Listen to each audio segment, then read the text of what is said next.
सभी जनता व जनार्दन से मेरी जय गोपाल की। उपस्थित सभी श्रोता बंधुओं से कहना है कि 24 मार्च के लिए 24 मार्च की इस वर्ष होली का जो त्यौहार है, इस होली के त्यौहार पर सभी भक्तों को मैं हाथ जोड़ करके राधे राधे जय गोपाल की करता हूँ। और इस होली के अवसर पर होली की हार्दिक शुभकामनाएं सभी युवा पीढ़ी व बुजुर्ग लोगों के लिए हार्दिक शुभकामनाएं। इस वर्ष की होली की हार्दिक शुभकामनाएं। और मैं सभी इस वर्ष के होली के माध्यम से मैं बताना चाहूँगा, हर वर्ष इस फागुन के महीना में जो होली का त्यौहार जो मनाया जाता है, इस त्यौहार पर मैं यही कहना चाहूँगा, एक हिसाब देखा जाए अपने ग्रंथों के अनुसार तो होली का पर्व बहुत ही सुंदर व पावन बताया जाता है।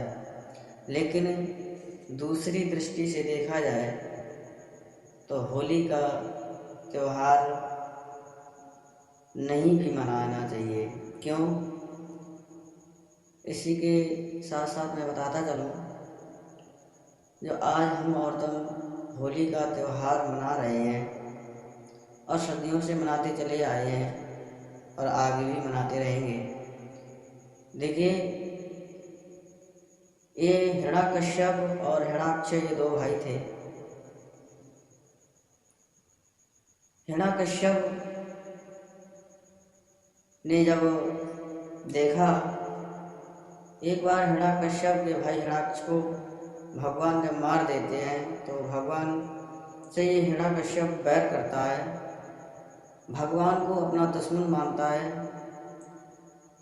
तो भगवान की तपस्या करने के लिए, बदला लेने के लिए उद्यत होता है। तो एक बार ब्रह्मा जी की तपस्या करता है, ये बैठ करके जब बैठ करके तपस्या करता है, जिस जगह पर ये बैठता है हिरण्यकश्यप, उसी जगह पर भगवान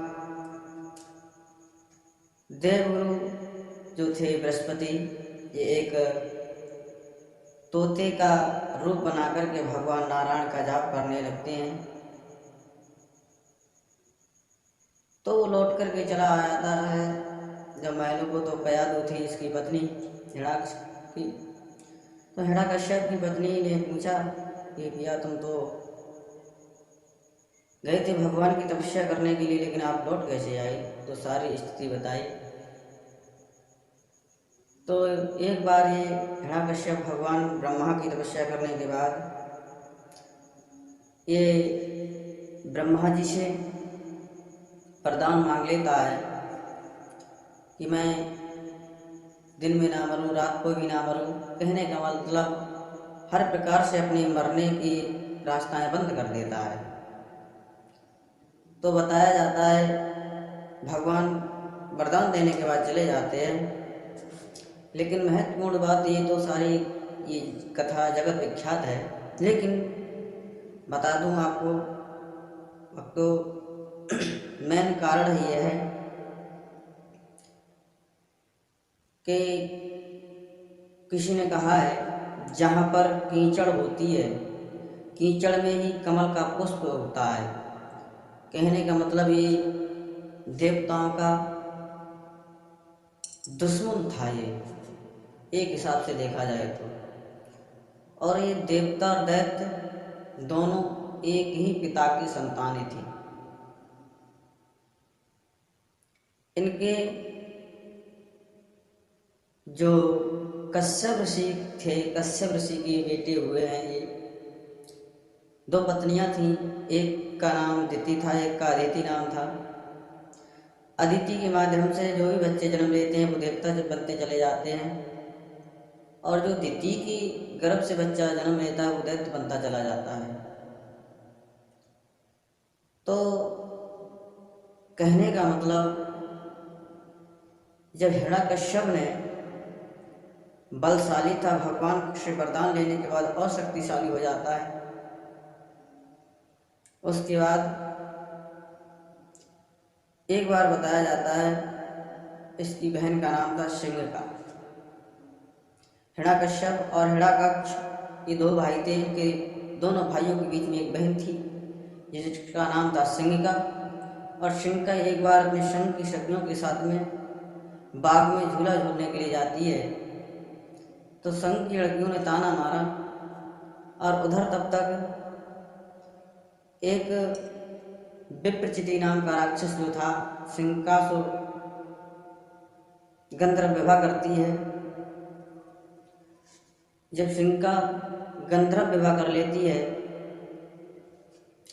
कुछ विद्वान यही बताते हैं सिंहिका ने और अपने भाई हिरण्यकश्यप और विप्रचिति का युद्ध करवाया है, तो युद्ध में हार जाता है हिरण्यकश्यप।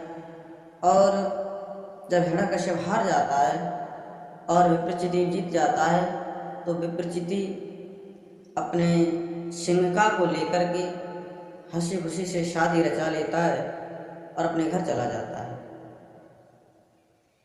जब घर चला जाता है तो हिरण्यकश्यप मन में विचार करने लगा, देश विदेशों में हर जगह कोई मुझसे जीत नहीं पाया, लेकिन खुद मेरा ही बहनोई मुझसे जीत करके चला गया और मेरी बहन से जाकर के शादी कर ली।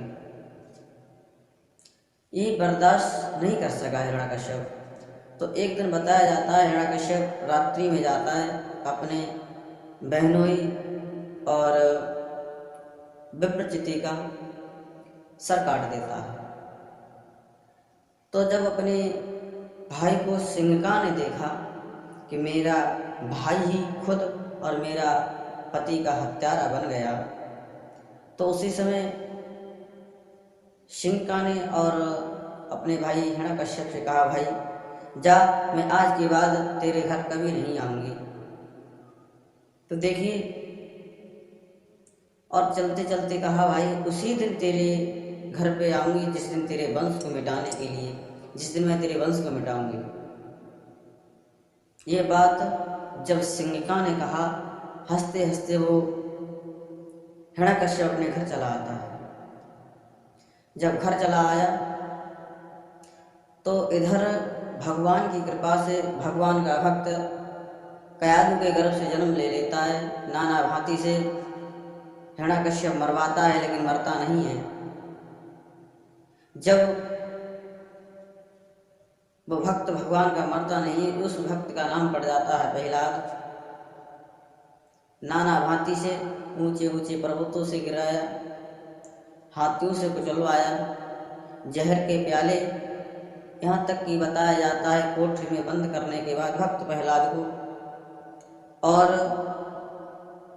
जहरीले विशीले नागों को, बिच्छू, कांतर, ततैया को डलवाया, लेकिन भगवान के भक्त का कुछ नहीं बिगड़ा।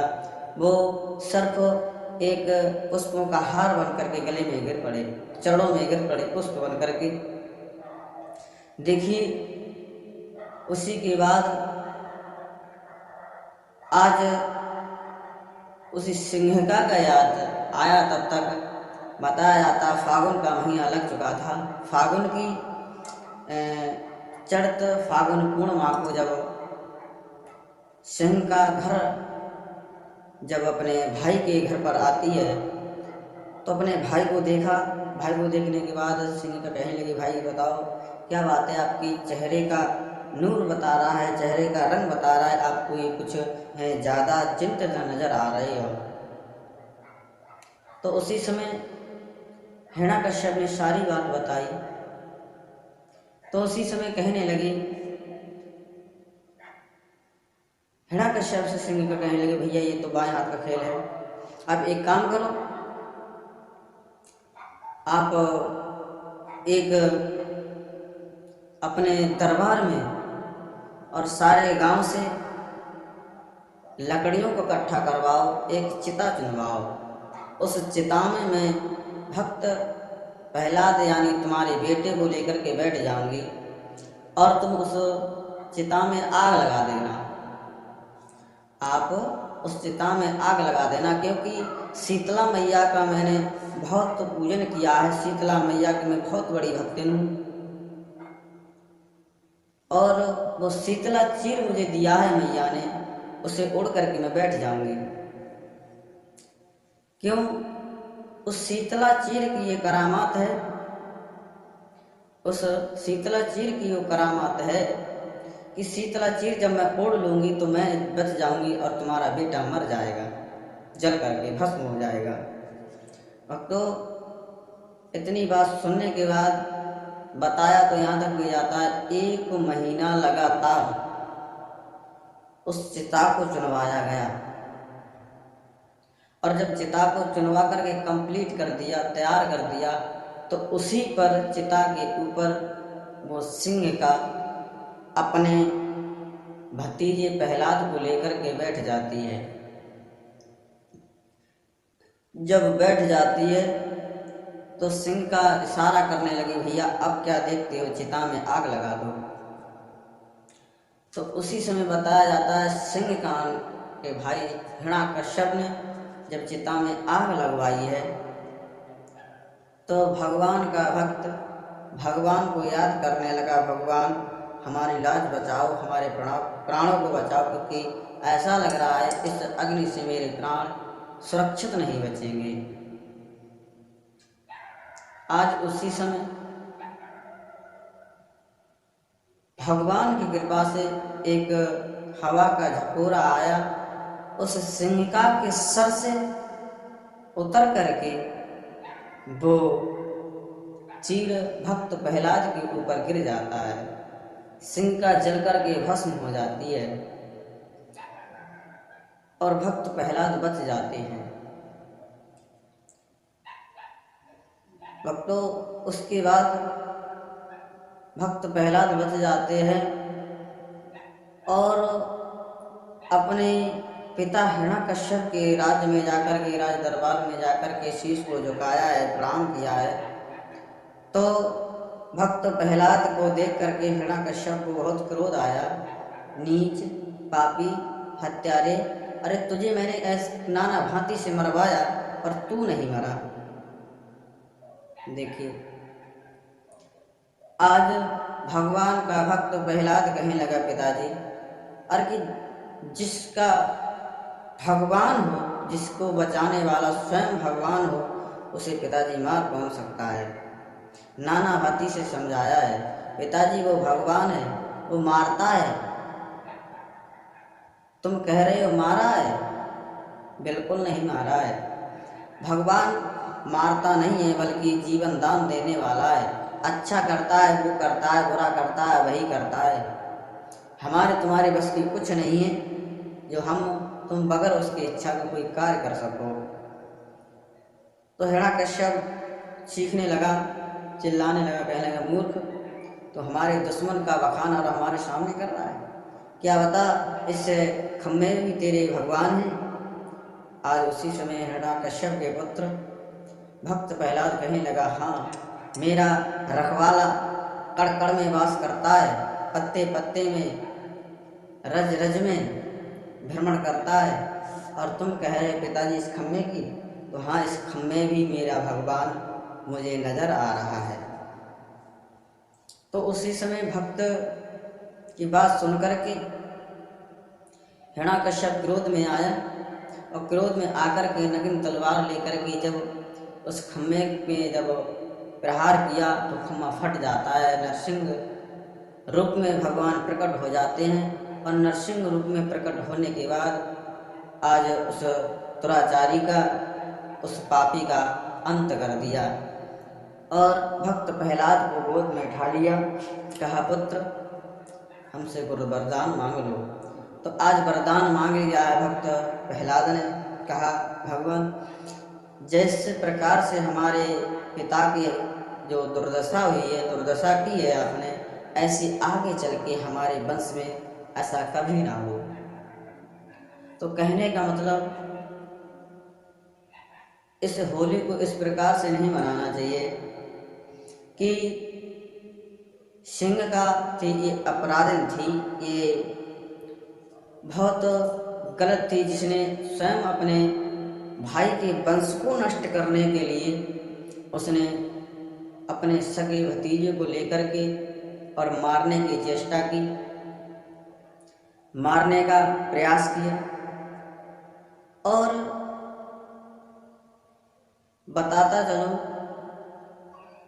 एक हिरण्यकश्यप, इसे बताया जाता है इस भारतवर्ष में कई एक साले ऐसे हुए हैं जिसने अपने अपने बहनोई का स्वयं अपने हाथों से वध किया है।